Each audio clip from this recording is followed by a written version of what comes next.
Today's episode 69 plus 1. Yes, it's a whole show with the cursed energy of the 70s. Right, I just need to do one thing. Of course the encoding's saying it's overloaded. It's not overloaded, it's just fucking bullshit. It worked fine yesterday. Nothing has changed. Right, I need to download. Today we've got a magazine special. We're doing a particularly cursed magazine. It's On the Couch magazine. Discover psychology, criminology, sociology, and you. An insight into the criminal mind. Mark also says, after, and I cannot stress this enough, noon. Good afternoon to you, Mark. How's it going? Right, let me get this...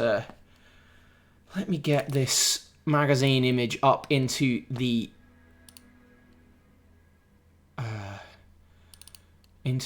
window. Of course, it's huge. Why wouldn't it be? Just for context, I have had barely any sleep again, so be prepared for me to be somewhat prone to outburst.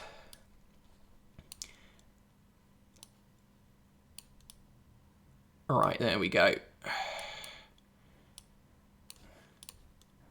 Whoop, there's Kermit. Right. Yes, as a sociologist, you're terrified by this chronotherm. Yeah, I'm afraid you have good reason to be. Right, so, are the monsters back? No, the monsters aren't back. She just keeps waking up at like 2:15 a.m. for no reason. I have a sponsored stream invitation. Do I now? I don't have time for this. Go away. Go away. Right. Okay. Yes, it's a magazine. Hello, Research Arena. How are you doing? Magazine special. Let's get started. Then we're going to do the papers such as they are. Well, thank you for joining me on this Friday stream. I'm such a good dad. I don't know if I am I'm such a good stepdad. I do my best, but I can't say I'm pleased with giving up my bed multiple times, twice this week, plus having to get kicked in the side for another night. But you know, we will prevail. Mark Nosa says we need a special coin for Mick, a DILF coin. Oh, always good. Right, here we go. Front cover of On the Couch magazine with a woman smiling in what I can only describe as a unsettling manner, and it promises to have articles on sibling rivalry, your mind's intentions, the power of empathy, artificial intelligence, crime during the pandemic, and the personality behind your handwriting. Expect a good amount of phrenology in this magazine. Right, so getting inside the magazine. This is only issue 3 of On the Couch magazine, and the editor Jennifer says, in this issue we'll explain your mind's good intentions, find out why some siblings are incredibly close while others are bitter rivals, and explore the pandemic's impact on UK crime rates, and the innovative ways criminals have quickly adapted. We'll get some tips to do crimes. Some tips on how to do crimes. Be gay, do crimes. On page 6 and 7, your mind's intentions. Shabna Ratnaraja explains how you can understand your mind's good intentions and how to use them to your benefits. Very boring. Very boring layouts here. Thank you, that was nice. Are you going out? Yeah. Okay. If you fell on a can of Diet Coke, it wouldn't be... You've already had 2. Yeah, one was disgusting and the other one was too small. If it legit has crime tips, it's 10 out of 10 mag. Yeah, exactly. Very boring flat design here. Sibling rivalry has been with us for as long as humans existed. Why then is it often considered a bad thing? Linda Blair examines the 4 factors that define our sibling relationships.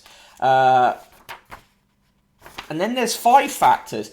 Agreeableness, neuroticism, conscientiousness, extroversion, and openness are apparently the things that make us differ from our siblings. I don't have a sibling. There's just me. On pages 18 and 19, growing your character strengths. We explain how to tap into your character strengths, help you grow following any trauma, big or small. I feel like that's offering a lot. Again, very flat design. This magazine is extremely flat. Right. The values in action, character strengths, transcendence, courage, wisdom, justice, temperance, and humanity. Get yourself some of that humanity. Is it written by Linda Blair, the kid from The Exorcist? I suspect not. Right, moving on. The rise and fall of crime in a crisis. Nikki Taylor explores the pandemic's impact on UK crime rates. Another quite stereotypical spread there. This is not as insane as I was hoping it would be. Crime rate quadrupled from 250 crimes per 100,000 people in 1901 to 1,000 per 10,000 people by 1950. They talk about John Christie in it and the Blackout Ripper. Gordon Cummings, nicknamed the Blackout Ripper, he sought his victims on bomb-stricken streets of London, killing and mutilating at least 4 young women between 1941 and 42, being caught and hung for his gruesome acts. On average, I mean, this is a real gear change from, how to be transcendent. On average, over 1 million crimes were recorded each year in the 1960s, increasing to 2 million during the 70s and 3.5 million in the 80s. What is the prognosis coming out of lockdowns? There's a thing about domestic child killings. It's very bleak. Confessions of a Facebook addict, another flat design. Carolyn Morell looks at the reasons why we might find it hard to stay away from social media. Stay away from social media, but stay here on Twitch. That's what I say. Whittle by whittle, says Scott Christie Jones. How do you carve wood? Whittle by whittle. Thank you. That is a good one. On the Conch, a magazine for mermaids.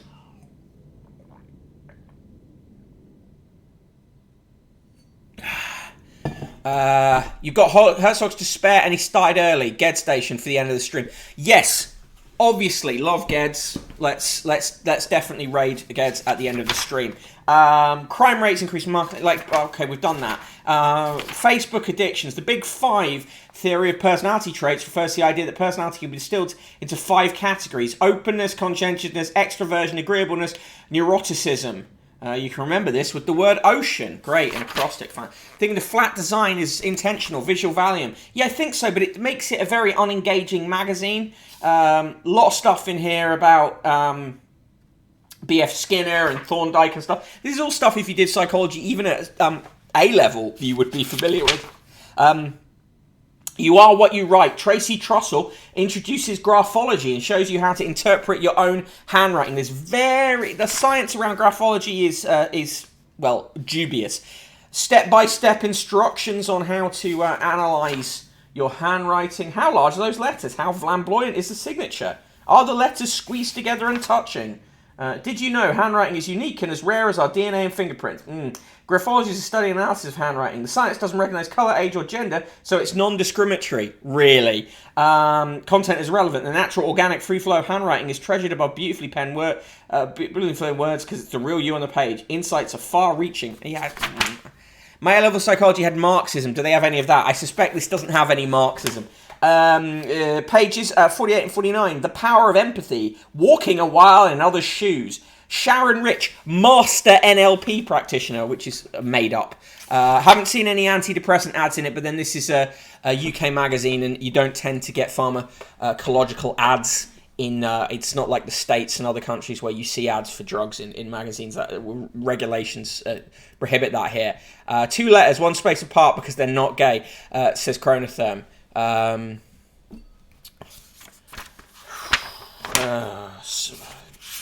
God, it's so flat. Think, how can we cultivate our capacity for understanding and empathy in challenging scenarios? This is a magazine that, like, everybody's very woo-woo mum will read and then start telling you strategies from. Hey, Bad Motivator, how are you doing? Good to see you. More flatness. Artificial intelligence. In our strive for perfection. That's not how you use the verb to strive. Should we settle for the artificial? Lee Connor explores how this desire impacts our environment. It's not. So this isn't even about artificial intelligence. It's about choosing to do things like having fake grass. Fake grass causes significant harm to our diminishing bird life, it says here.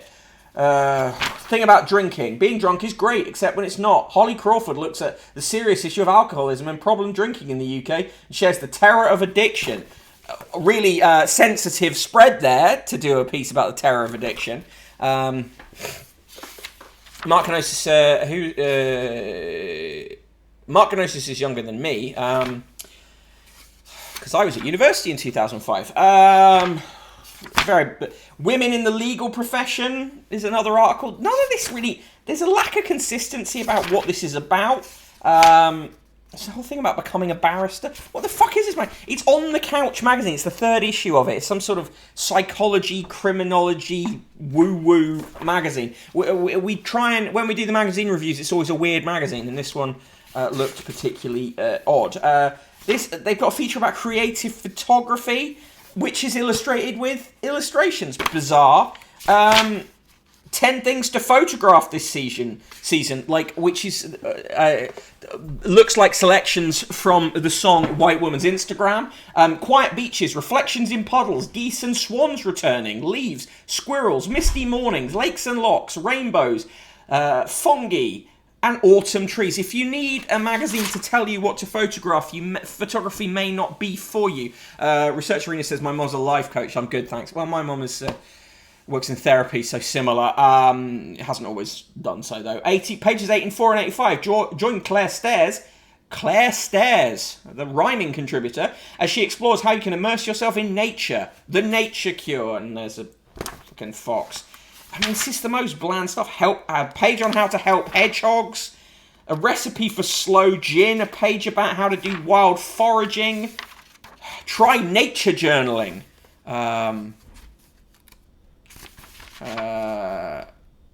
Yes, Mark Knowles is a couple of years younger than me. We're both in that micro-generational cohort. Remember the Cooper Temple clause? Yes. Rock flowers. How to paint flowers on rocks, which seems like something you get from a magazine for children. Don't become a mere recorder of facts, but try to penetrate the mystery of their origin, said Ivan Petrovich Pavlov. There you go.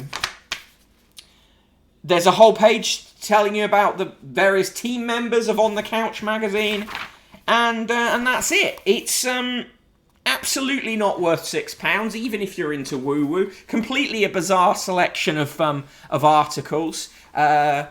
Not as good as Take a Break. Claire Stairs fell on a pear. Now she's got bad hair, says Chronotherm, writing a Daily Mail style poem. Scott Crushy Jones says, unless it's Take a Break, greatest magazine ever created, I'm not interested. We have done Take a Break before, and we've also done Chat It's Fate, which belongs in the same... Let's Talk... Chat It's Fate belongs in the same world. Take a Break isn't as weird as it used to be. It's true, it's not as weird as it used to be. Right, so that's On the Couch magazine. For me, it didn't live up to the promise of telling us how to commit crimes. Sorry, I just need to check that the Linda Blair on the team page is not the Linda Blair from The Exorcist, just to help Mark Kenosis out. No, Linda Blair is a chartered clinical psychologist and chartered scientist and an associate fellow of the British Psychological Society and a registered practitioner with the Health and Care Professions Council. She's written 5 books on various aspects of parenting and stress management, and her most recent book, Siblings, was published in October 2017. There you go. Right, so... today's papers we are going to do, as it's a magazine review day, which is going to be a 3-paper day, so we will do the Sun, the Times and the Daily Mail. The Guardian not getting a look in today because frankly 'tis usually quite boring, if we're honest, for our purposes here. So Mark Kenosis says, I still think about Haunted House turned my husband gay from time to time. That haunted house had incredible powers. Right. By the way, if you're wondering what the background image is today, do read today's newsletter, which is about the weird return to the 70s nostalgia, 70s politics. Keir Starmer, the author, he knows many authors who've used... subtext and they're all cowards, and of course Boris Johnson, who not only referenced Kermit the Frog in his UN speech but also the $6 million man, and I've done some calculations to discover how much it would cost to make the $6 million man today, and how Boris Johnson has wasted more money on a garden bridge than they spent on Steve Austin, the $6 million man. So Mark Kenosis rates On the Couch magazine -69, purient outpourings of performative sympathy for murder victims for that mag. Yeah. Right, let's get the Sun up for its daily shellacking.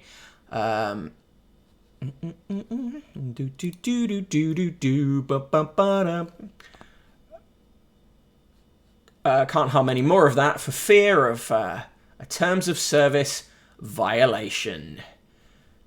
Just gotta get the papers. Boom. There we go.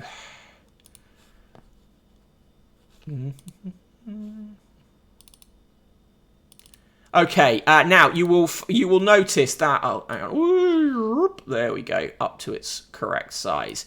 You will notice that today's Sun and today's Daily Mail have the same headline, effectively, both on the fuel crisis, which the government says is not a fuel crisis because there's enough fuel. It simply just cannot reach the fuel stations. So, you know, that's semantics, isn't it? Also on the front page of The Sun, Meghan is in New York wearing a jacket. And in the top right-hand corner, AJ versus Usyk in the fight, upcoming big fight. Right, inside the paper, on page 3, that isn't page 3, but is page 3, Megan Fox looks like she's found her exact double, as she is pictured next to Kourtney Kardashian, both wearing black underwear and bras. On page 3, also, Fry's Prize, salt sellers had its chips, 2-in-1 vinegar spray. The world of salt and vinegar is getting shaken up as you can now spray them both on your fish and chips with a new salt and vinegar spray from Saxa. Essentially, this is a PR thing. This happens often. The Sun simply just gets a press release that appeals to it and runs it on page 3. Happens pretty much every day. On pages 4 and 5, coverage of Harry and Meghan in New York. One loves New York. Meghan and Harry hit New York. Meanwhile, Prince William was hanging out with Harry Crouch. On page 7, Strictly scandal deepens. Ex-Strictly Brovs blast rebel pros. AJ Pritchard has said axe anti-jab cha-cha chumps. And Dame Kate Bingham, who was the vaccine czar, has said contestants should be given a say who they want to be close to if someone is not inoculated. Chronotherm says, I feel like dissolving salt and vinegar isn't difficult. No. On pages 8 and 9, coverage of the story of the killing of the young teacher, 28-year-old teacher Sabina Nessa, who was killed in a London park. There is a suspect now in custody. On page 11, Madonna's daughter, who is now 24, has been pictured in her bra and knickers. Because why not, I guess. Police have swooped in on Seth's wife's ex. A fraudster whose ex-wife wed footballer Seth Fabregas was found on the floor by cops who stormed his locked hotel room yesterday. Eli Taktuk, 46, was on the run after being jailed in his absence for 7 years over a £2.5 million, tabloid word here, swindle. Mark Nosis says, I remember buying vinegar-flavoured salt in the 90s. Yeah, it's not that difficult at all. Our favourite pumpkin-headed columnist, Adrian Charles, says, stand up if you love football. Apparently, to him, standing up is the only way to properly experience the joys and agony of the beautiful game. Also on page 11, Styles struggle with religion. Coldplay, Chris Martin says, I'm in a bad place. The Coldplay frontman revealed he had coped with his evangelical Christianity, but still had mental scars. Maureen Scales says Saxa will have spent millions on product development for it. Yeah, you've missed out on a fat paycheck there, Chronotherm. On page 13, Ali Ross is angry with Strictly, which he calls woke for some reason. On pages 14 and 15, Stones give their first interview since death of their beloved rock Charlie Watts. Who have they given their first interview to?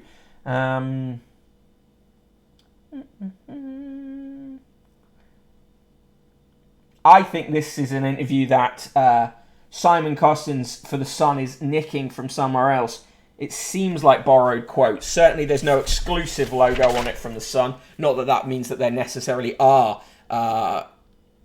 Not that that means they necessarily are exclusive when they say that. Scott Chrissy Jones says, I have to do a paper review for a new online channel soon. I'm not going to be as good as this. I'll just be like, this is bollocks, this bloke is a cunt, who gives a shit, etc. Well, you know, it works though. Mark Canosis, I will give Adrian Charles £200 if he can stand up unaided for 90 minutes. Yeah, impossible. Jodie Comer has worn a suit, and that's worthy of a story. On page 17, romping couple flip car after hitting handbrake. I told you, get a room, not a vroom, is the headline. Jesus. Bonking couple, bonking, such a tabloid word, flipped their car when they released the brake-in error. Their Toyota Yaris tumbled down an embankment before ending up on its side in a dark country lane. The lovers, believed to be students, were stuck for 15 minutes until walkers offered to help. The 18-year-old driver in his boxers passed the keys through a smashed window. Spent another 15 minutes trying to find his clothes as his embarrassed girlfriend, 17, scrambled out through the boot. Cops arrived at 10:30 p.m. on Tuesday. The couple were unhurt. What the fuck? Why is this in a thing? The Research Arena releases Disco Ball in time for discussing religious trauma. On pages 18 and 19, just an excuse to have pictures of famous women and their daughters who have followed them into modelling. So it's Yolanda Hadid and her daughter Gigi Hadid, Christy Brinkley and Sailor Brinkley, really. Cindy Crawford and Kaya Gerber, Kim Basinger and Ireland Baldwin, Sadie Frost and Iris Law, Yasmin Le Bon and Amber Bon, and Jennifer Flavin and Sistine Stallone. On page 21, a cloud that looks like a dog. Literally, that's the story. Here's a dog, here's a cloud, the cloud looks like the dog. That's it. Billie, fans scared of my chest. Billie Eilish says she's lost 100,000 followers for revealing her cleavage. I don't think this is... Let's see what the quote said. She said, the pop star told Elle USA, people hold on to these memories, but it's very dehumanizing. I lost 100,000 followers just because of the boobs. People are scared of big boobs. Imagine the Sun printing an article about people being scared of big boobs. Hottest September in 100 years, 25th century last blast. Still time for one last dash to the beach this weekend as a late blast of hot weather nudges temperatures up to 25 degrees C. I mean, this happens fairly often. Simon Boyle's Bazaar is a good description of what he's like, as much as it is his awful column. On page 25, models cosmetic op hell. Linda Evangelista says she has been left deformed by a weight loss procedure. Canadian 56 underwent treatment to lower fat cells, but they rose instead. She revealed she is a recluse since having body sculpting in 2016 and has barely been photographed since. She posted, it did the opposite of what it promised. It increased, not decreased, my fat cells. It has left me deformed after 2 painful, unsuccessful corrective surgeries. There are pictures of her on the front pages of some of the papers, and she just merely looks like an ordinary woman now. Chronotherb, did they carry on shagging though? Well, you would have... It seems not. Always get heavy in the back seats. I know. Fuck, come on. This is basic stuff, people. Scott Christie Jones. In fairness, that thing about Eilish was crazy. Turns out she's fit. Adele got the same shite for daring to get healthier. Yeah, I mean, it's just pathetic. It's just pathetic. Also, Billie Eilish was still very much in her teens when she first came to prominence, and I think it's quite good that she wasn't like that. She was wearing normal clothes that a teenage girl would wear, rather than being in lingerie or whatever the fuck. On page 26, fiend who ran down lover twice is let off. A brute who twice drove over his girlfriend, inflicting multiple injuries, is walked free from court. This will be more complicated. Sean Atkinson, 29, attacked Courtney Allsop when she confronted him over claims he cheated on her. He leapt into his BMW 1 Series and reversed at Courtney, 24, as they argued in the street, knocking her down and then driving over her body. She was trapped under the car in agony. He leapt out, claimed he was sorry and was going to free her, but then drove over her again. Her injuries included burns to legs, a punctured lung, broken pelvis and ribs. He said he drove over her with all 4 wheels. Atkinson admitted causing serious injury by dangerous driving and assault on a neighbour. Also hit by the car in May 2020, but he escaped with a 2-year suspended sentence after the judge gave him credit for a good work record and never getting in trouble before. Well, he has not been let off as such then, has he? He's just not been jailed. Yeah, it's perfectly normal for September to have warm spells. Yeah. And look at the bright side. Never think about why it's happening. Yeah. BMW death penalty, says Mark Canosis. On page 27, 2 jaw-dropping tales. I caught 6-foot shark in Sussex. Sussex, says a dad, an amateur angler, Billy Potter, battle for 20 minutes to reel in the shark, while a student screams in horror as her beach shot is photobombed by a 4-foot shark. Christina Lowe, 18, screamed as the predator grazed her leg when it swam past her and friend Annalie Burr. They ran for the shore after the encounter at their local beach in Florida. Whoopee-doo. Surely that should be GBH, says Mark Canosis. Well, you'd think so, wouldn't you? On page 29, Little Bit Glam. Brits go fashion crazy for own branded clothes. Little has become a fashion hit as trendsetters, trendsetters go mad for its own branded clothing. Oh, God, shut up.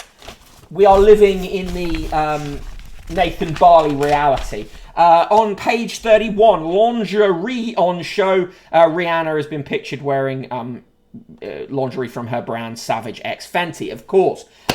Fuck me. Right, here we go. Here is the dumbest fucking thing in the paper today. I've not read the whole paper yet. I guarantee you this is the dumbest thing we're going to see in the Sun.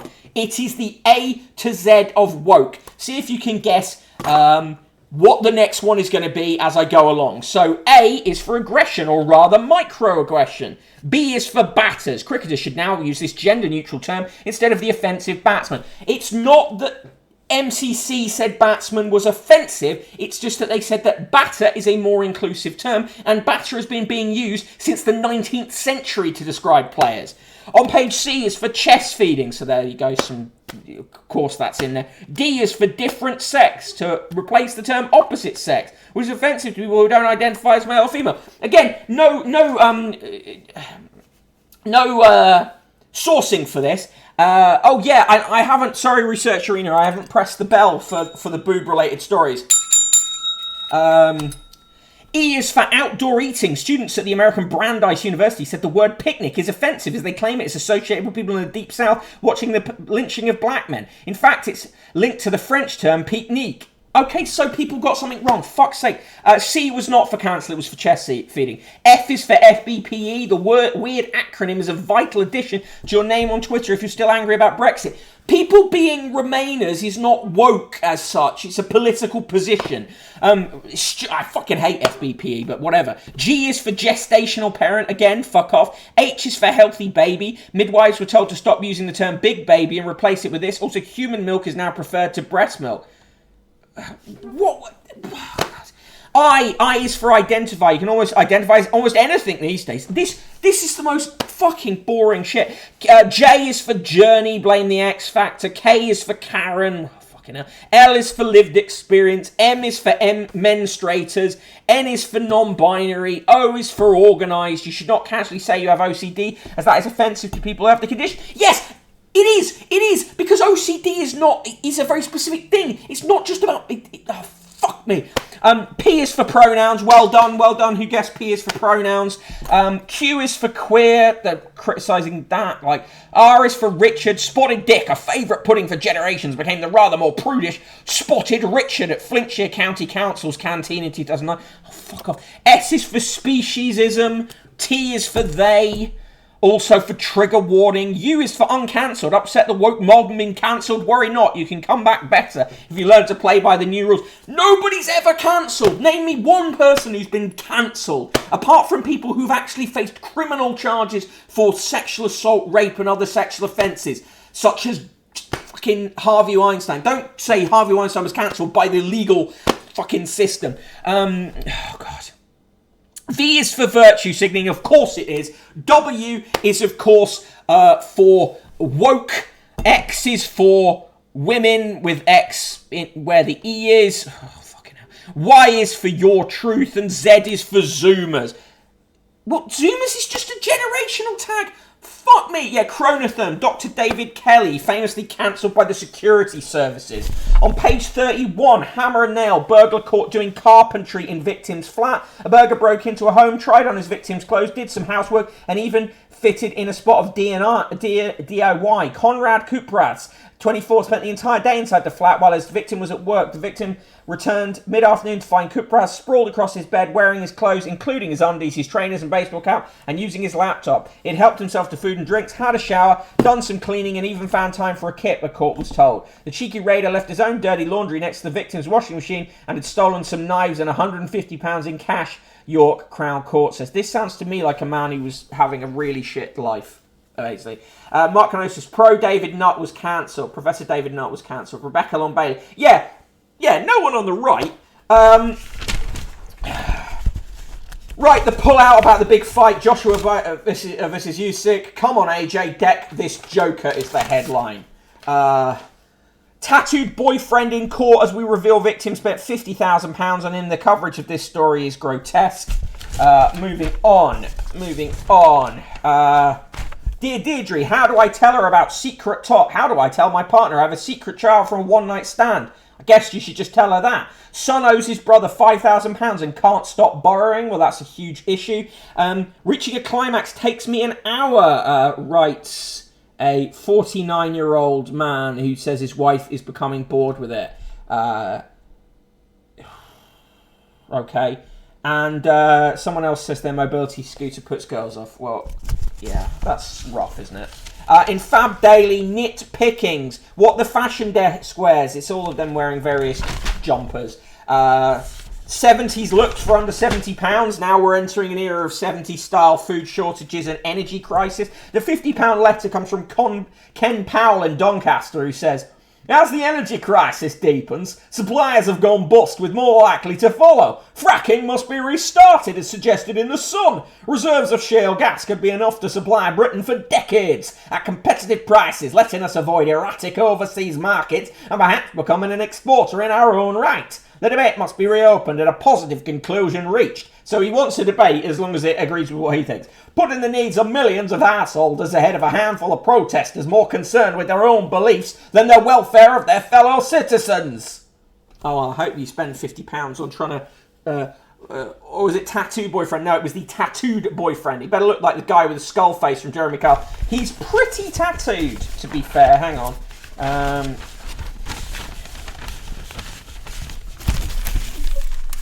There we go. Oh. Yeah, not sufficient. I mean, he hasn't got a skull face tattoo, but... Right, in the TV thing, Davinia's big brother Echo in Channel 4 Date Show.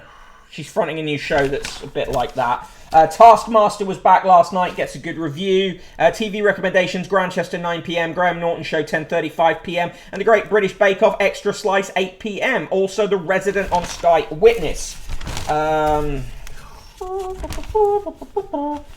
Today they write about the Velvet Underground. There's a, I believe...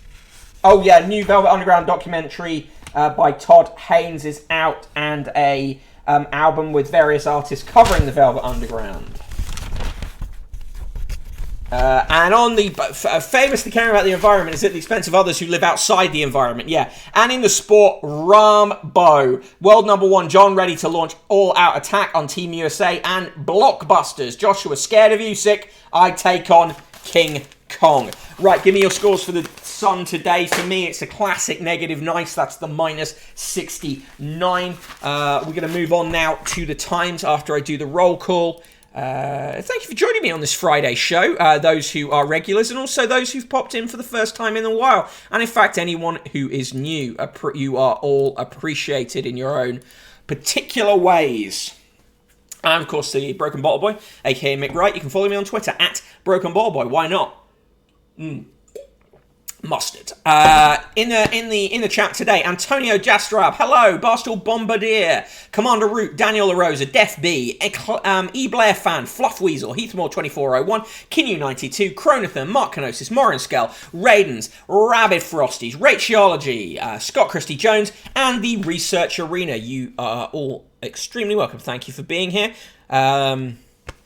Right, here is the Times. Top of the Times, Bard bashing. Have we lost the plot over Shakespeare in the Times too? They're talking about it has Shakespeare being cancelled. We went over this story before when the Daily Mail was doing this a couple of months back. The answer is no, Shakespeare is not being cancelled. Story at the top of the page, Osborne wins deal with firm set up by oligarch linked to Putin. And the oligarch in question is Oleg Deripaska, who he holidayed with on a yacht off Corfu in 2008. Who also was on that yacht at the time? Why? Creature of the night, Lord Peter Mandelson. Also, stories today. Don't panic, urges number 10 after BP cuts fuel delivery. Always guaranteed way to get people not to panic, saying don't panic.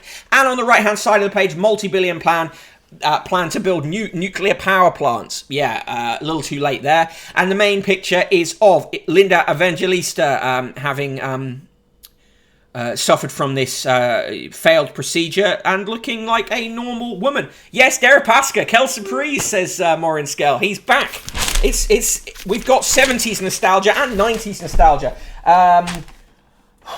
Okay, on page 4, Starmer backs Scotland over softer laws on drug possession. Softer laws.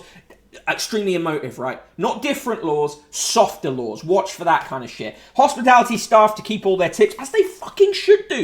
On page 5, they took my beauty, says Evangelista. Daughters fight for mother who pulled strings on Thunderbirds. The daughter of the Thunderbirds creator, Sylvia Anderson, has vowed to take ITV to court unless they recognise her mother's key role in the hit show. Dee Anderson claims that Sylvia, who died in 2016, aged 88, was denied a share of millions of pounds of royalties because of sexism within the television industry in the 60s and 70s. Despite coming up with ideas for storylines and characters, she spent much of her life struggling financially after her marriage to Jerry Anderson broke down in 1975. Her daughter is launching a campaign to reject the balance with the help of a legal team and SNP MP Lisa Cameron, who raised the issue in the Commons yesterday. Good. She was heavily involved. Chronotherm, I've been playing Civ recently, so I know you can rush nuclear power plant building with faith points. Who all believe in Brexit, they'll build next turn. Thank God. As we saw in other papers, man 38 held over murder of school teacher. This is, of course, the murder of Sabina Nessa, who was just 200 yards from her home. Of course, fuckwits are already out there saying, well, here's what women have to do to keep safe. If a woman is killed 200 yards from her home on the way to a nearby pub in daylight, there's very little they can do other than that we need to stop men killing women.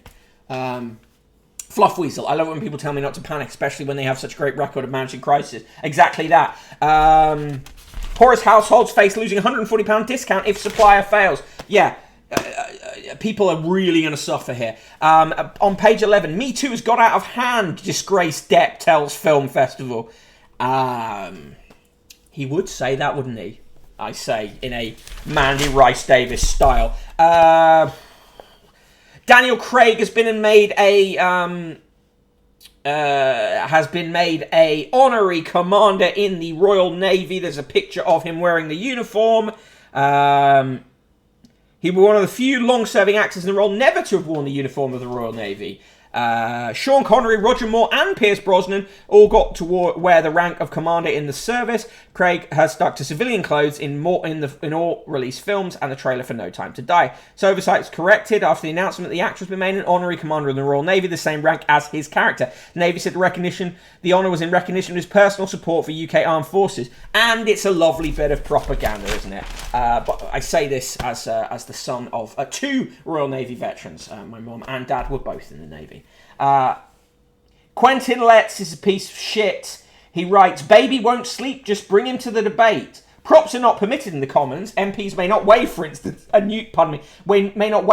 newspaper or scarf or a pork chop in the air while speaking in the chamber. Speaker Hoyle, who's mustered on these things, would instantly rule them out of order. An exception, we policy professionals prefer the word derogation, has been made for babies. That is how a Labour MP was seen asking parliamentary questions with an infant strapped to her front on papoose. It was naturally Walthamstow's Stella Creasy, the chap in the papoose, her son Isaac, 4 weeks. His parents know it can be hard to get a baby to go to sleep. Creasy hit on a brainwave. No manufacturer of sleeping drafts has ever, even the most pungently valerian steeped herbal tea, can hope to achieve such deep and refreshing results as a few minutes in the Commons.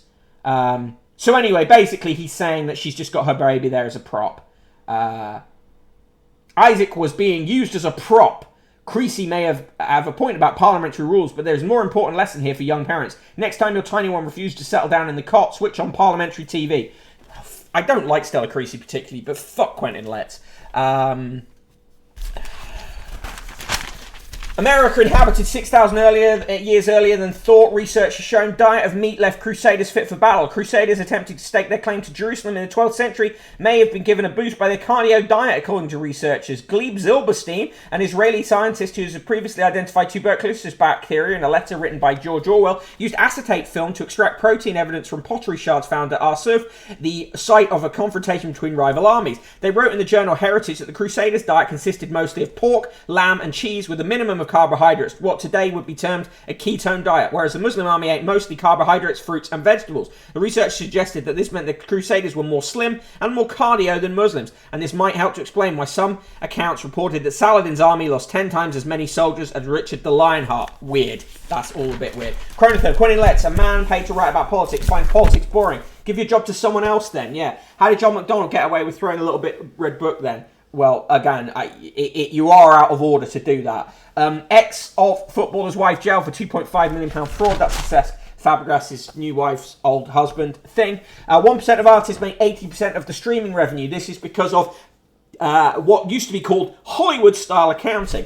Johnson warned on bottle deposit pledge. A charity backed by Carrie Johnson has issued a public warning to her husband that his promises to protect the environment will be in serious doubt if he gives in to industry lobbying by dropping plans for a deposit on glass bottles. I mean, it made sense. That is a 70s thing that they should bring back.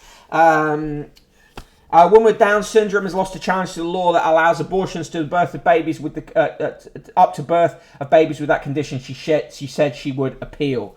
More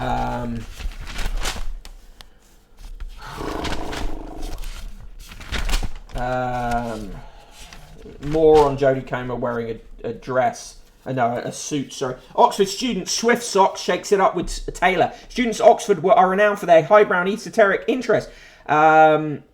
This term there will be a new club, Swift Sock, devoted not to the author of Gulliver's Travels, but the writer of Shake It Off, Taylor Swift.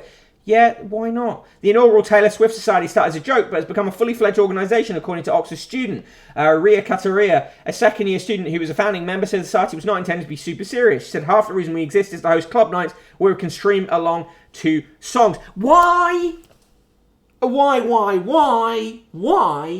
Are newspapers persisting in writing about things that students do? Because it's culture war shit. Thank you for redeeming Hydrate. I need that.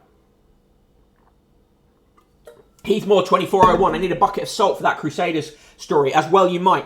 James Forsyth, less of a man, more a broken speaking spell designed only to say words approved by Tory Central Office, right? Spectre of the 70s haunts the Tories. He doesn't mean their ease with noncery or their love of crushing unions. No, he means fear of inflation. But if you want to know more about what the fuck that is, just go to the link I'm going to fire into the chat now and check out today's newsletter, which is all about the weird 70s obsession that is gripping the columnists. Mark notice, aren't all societies about having a laugh and fun? Yeah, exactly. But they're just going, oh, isn't it dumb that they're not, they haven't got a society for Swift. They're talking about Taylor Swift. As if talking about pop music isn't interesting. Mark Kenosis, my uni has a goat, alpacas and llama society, currently in a bit of feud with the Labour Society. Yes, do not allow Keir Starmer to hear of their whereabouts. Laura Freeman writes a very weird column. Thatchers and stonemasons. Britain needs you. We should encourage young people to take up endangered craft skills they may not know exist. Love this shit from columnists who have never done a day's manual work in their life. Jared Baker is extremely right wing.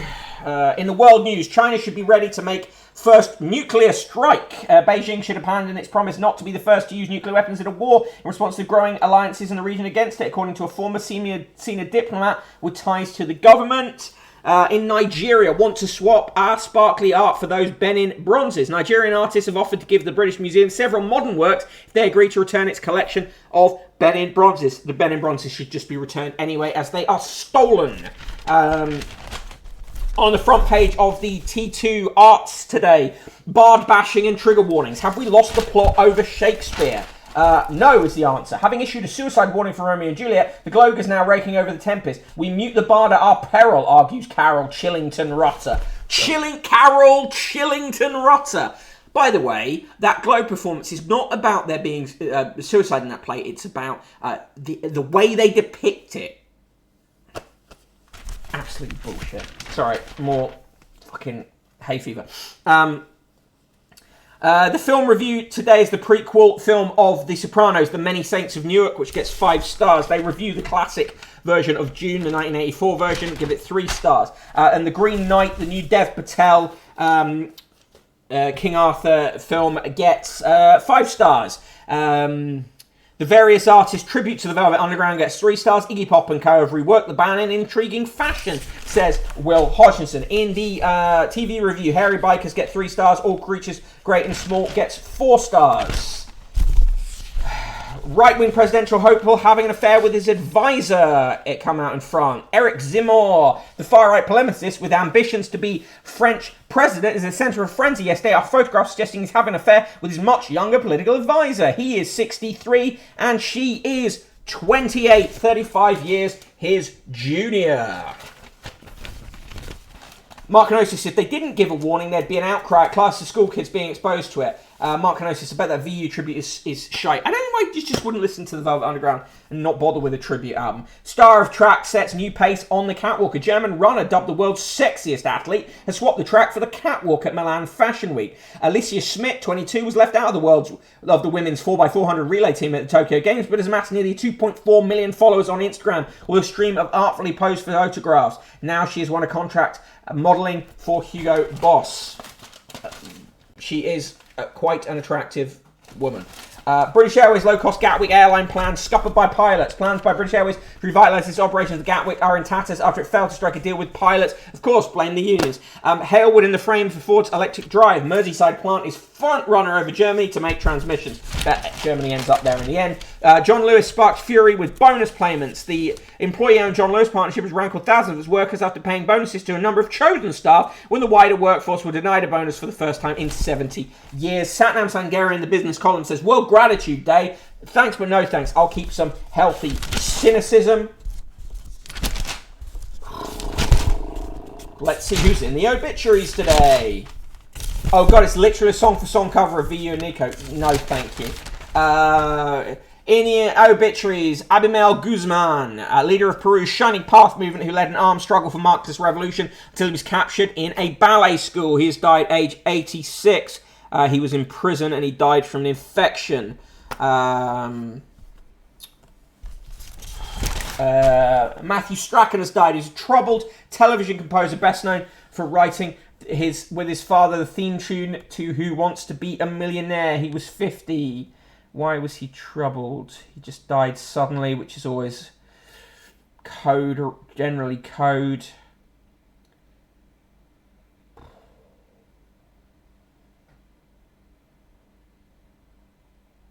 Yeah, that and died suddenly is kind of code. Chronotherm. Odd how a blonde white woman is the world's sexiest athlete, isn't it just? I don't think that it's true. Shirley Metherell, psychiatric nurse who founded a clinic for profoundly deaf children in Portsmouth, which has helped many to live normal lives, has died. She was 74. She died of cancer. Mark Kenosis says, I wish Thurston Moore and Bobby Gillespie would fuck off and do heroin.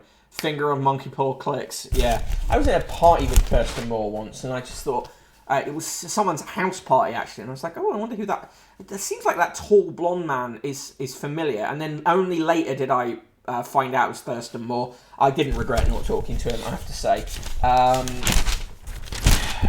In the sport, thrilling win gives Lancashire sniff of title, but they could yet be denied. That's the Lancashire versus Hampshire.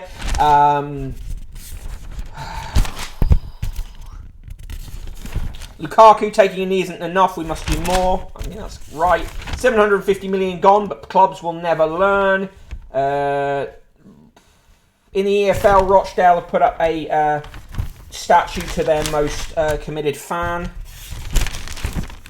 Yes, exactly. Thurston Moore left his wife for a young one. And the wife in... Kim Gordon, of all people. Right, that is the Times. Give me your scores for the Times. Double negative nice from me. Not even any animal stories today. Finally, we come to the Daily Mail, our final paper of the day. Going to rocket through this fairly fast to get to the stuff we normally cover in it.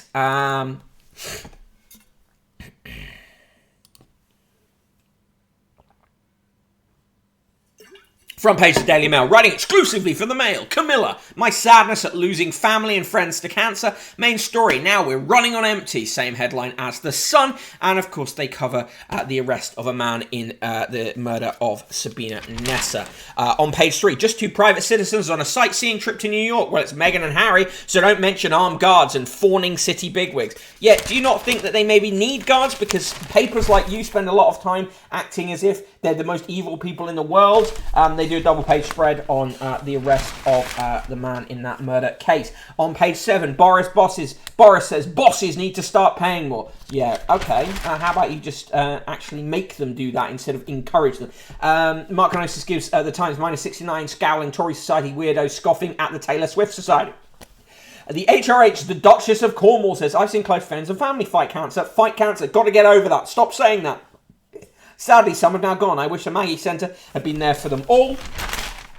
Jodie Comer wearing a suit. Europe's golf wags. Wow, gala ahead of Ryder Cup's big days. Stop it with the wag shit. If I hadn't seen my patient in person, he'd have died, writes a GP. Ian Fleming, a dead tramp, Hitler and 2 Mr. Darcys. A perfect recipe for a war thriller. It's a new film about Operation Mincemeat. Linda Evangelista, disastrous fat freezing made me hide from the world and now I'm suing. A greedy Labrador gains a few stones on her walk. A Labrador ate 11 pebbles on a walk and they had to be removed. But she's okay now, poor dog. Mick, as an avid mustard drinker, our mustard supply is running low. I haven't seen that. Ian Fleming, comma, a dead tramp. 69 Albanians smuggled into the UK on a converted trawler. Of course, more let's scare us about migration and immigration. September the 24th, 2021, from the Daily Mail archive, September the 24th, 1973. Lord Olivier, director of the National Theatre, was attacked at his Brighton home by an intruder. Olivier, though cut above the eye, gave chase, brandishing a Medal of Drama award. The 66-year-old actor said, I shouted at the man to come back. He had the full benefit of my most heavy invective, but he carried on running. September 24th, 2003. Mothers-to-be seeking a natural birth would be better off with a female friend or sister at their side rather than a nervous father, according to a study. The trend towards men becoming the main helpers during labour has led to a doubling of forced interventions such as caesareans and forceps delivery over 20 years. Happy birthday to Helen Lederer, she's 67, and to Jack Dee, who's 60. Born on this day in 1931, Dame Elizabeth Blackadder, the Falkirk-born artist and printmaker, was the first woman to be elected to both the Royal Academy and the Royal Scottish Academy. She was appointed Her Majesty's Painter and Limner Court Artist in Scotland in 2001. Her paintings of cats featured on Royal Mail stamps in 1995. She died this year. Sir Howard Florey, born 1898, died 1968. The Australian pharmacologist and pathologist shared the Nobel Prize in Physiology of Medicine in 1945 with Sir Ernst Chain and Sir Alexander Fleming for developing penicillin. Florey and Chain headed a team of British scientists who developed the first small-scale manufacture of the drug from the liquid broth discovered by Fleming in which it grows. On September 24, 1938, US tennis player Don Budge became the first man to complete the Grand Slam of all 4 majors, Wimbledon, Australian, French and US Opens, in a calendar year. In 1995, the first episode of the BBC's adaptation of Pride and Prejudice, starring Jenny Earle and Colin Firth, was shown. And the quote of the day, the time is always ripe to do right. And that was Martin Luther King Jr., 1929 to 1968. Joke of the day. Why do potatoes make the best teachers? Because they have eyes in the back of their head. Potatoes do not, in fact, have heads.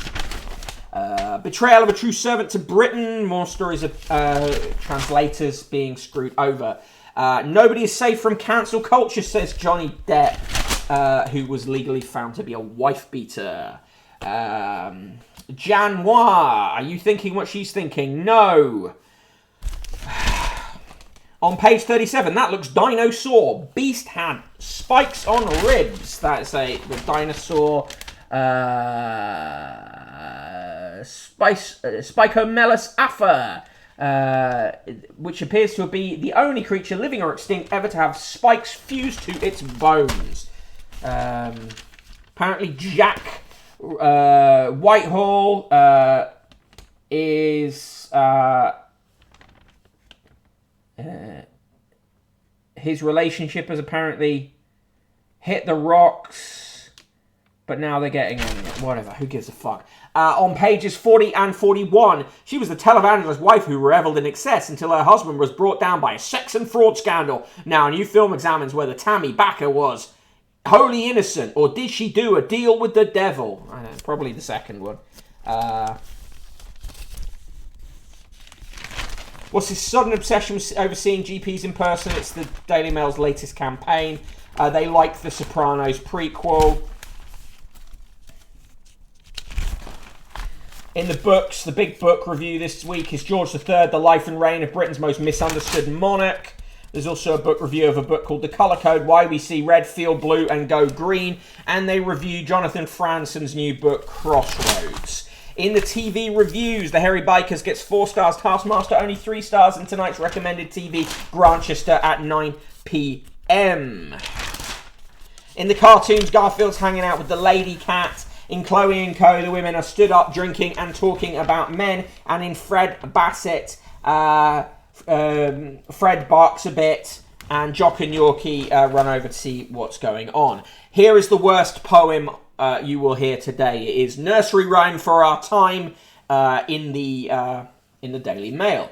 Little Miss Muffet sat on her tuffet as she did every morning each day, and what better place than a tuffet to eat your curds and whey? The curds were in a little bowl and sprinkled on the top was the whey that gave that little sound of snap, crackle and pop. She started eating her delicacy, and as usual very soon, Incy descended his finely spun ladder, ending up near her spoon. She carried on regardless, and she was not for sharing, and no one would have ever described her as friendly, kind and caring. Go away, Miss Muffet called. You're always after my food. Hasn't anyone ever told you that standing and watching is rude? But Incy hung around her, doing 8-legged acrobatics. He was really quite a show-off, performing all of his tricks. But going through his backflip, she came to the conclusion that he wasn't going to scurry off, so she finally gave in. She took a little mouthful and spat it on the mat, coughing, spluttering, shouting out, "What the heck was that? You're always watching these food programs on your widescreen telly, and I will tell you here and now, you are not a Mary Berry." Adam Floyd 786 I thought Taskmaster would score more. Yeah, I think the Daily Mail's decided that it's over or something, or it's too woke or something. Anyway, I love Taskmaster. Thank you for your first chat, Adam. Appreciate it. Thank you for joining us. Well done, Fred, says Mark Kenosis. Absolutely, Fred is always good. Just a few straight to the point letters today. Ted Shepherd of Windsor says, "The rise in gas prices will do far more to get people to insulate their homes than any motorway protest." R. Sykes says, "Who needs highly paid NHS managers where you can just bring back matron?" Okay, our sites, we know what you search for on Pornhub. D. Pierce of Winslow says, "Orcus instead of Fraucus has caused a fracas." C. Bullman of Hexham says, "What fun for Prince Philip to squirt mustard on the ceiling. I wonder who got the job of cleaning it off." And here are some people writing about adverts they don't like. "Among the unrelentingly awful TV adverts inflicted upon us from Confused.com to Cinch, the most hideous is the Subway footlong with a repellent voice over it. Yobbish, smirking, drooling tribute to fast food. Yuck. I can remember when ads were funny and clever. My favourite was the Hamlet cigar ad with Gregor Fisher trying to arrange his few strands of hair into a comb-over before the photo booth flashed. It made me laugh every time." Then you are a moron. "And it won't be long before the dreadful Christmas ads are upon us." And that is from Name and Address Supplied. Rabbit Frosty says that poem was even worse than expected. Yeah, they tend to be. B. Parker of Bromsgrove says, "The best advert on TV has to be the one for Yorkshire tea with Sean Bean, where everything's done proper." And Sylvia Madden says, "The most annoying advert is certainly Claudia Winkleman and her shampoo." Oh my God. Mark Knows is okay, but imagine the Queen holding up one of the corgis to lick mustard off the ceiling. That would be cute. Today's recipe is salted caramel and apple pudding, which frankly does look pretty tasty. Actually, they're trying to sell you cruises, retirement homes, kazoo, things for back pain, more cruises. In the sport, I want to be more than the quiz question answer, says Lewis Ludlow, who captained England as debut, but that's not enough for him. More stuff on Joshua versus Usyk. Martin Samuel says there's no magic bullet for the mess Derby are in. Lancashire on the brink after a thriller, says Paul Newman. America are better at golf, so they win. If only it was that easy, says Martin Samuel, writing about the Ryder Cup. And on the back page, jab bombshell. 2/3 of Premier League stars have not had the vaccine. Right, give me your scores for the Daily Mail, and that is it. That is today's show, and that is our week's shows. Thank you for everyone who's tuned in at some point or other during this week. Much appreciated. We are going to raid Geds in a moment, but here are, which I have to fire up the browser to do that. Here are some things. Do sign up for the newsletter if you already haven't. If you want to support the show but don't want to subscribe here on Twitch, just throw some coins into paypal.me/conquest of the useless. Buying papers every day and buying magazines for the magazine special does cost, and so any support is useful and helps the show keep going. I hope you all have a great weekend. I hope you have enjoyed the show. Give me your scores for the mail. Mark Kenosis says, minus 69 pebbles in the belly of that relatable canine dipshit for the Daily Mail. Right, I'm just going to find this raid. Yeah.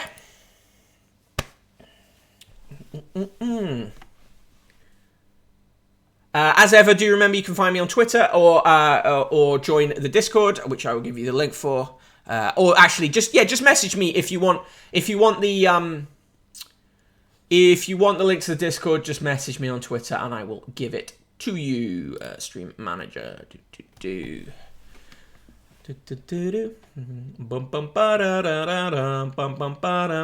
Okay, we're gonna do the raid. Oh, and it says new button for me to run ad breaks. I'm not going to do that, but this raid sponsored by Kinyu92, and we are going to raid Get Station.